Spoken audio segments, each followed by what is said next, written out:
Bizga Beef Protein Biotech brandidan ko'pchilik biladi, beef sutdan olinmaydi, go'shtdan olinadigan versiyasi hisoblanadi. Bezlaktozli, shakarlari bo'lmaydi, ves berib yormaydi, qorinni dam qilmaydi. Ochib ko'rsataman. O'z birinchi ochganimda sizlarga qiziqroq bo'lardi.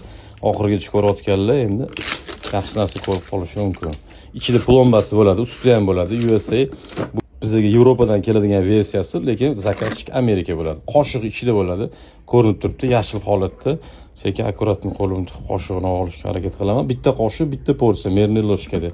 Bitta qoshiqida 25 gram oqsil mavjud. Qoshiqlarda ham Biotech yozuvlari yo'q. Padelkasidan ehtiyot bo'linglar.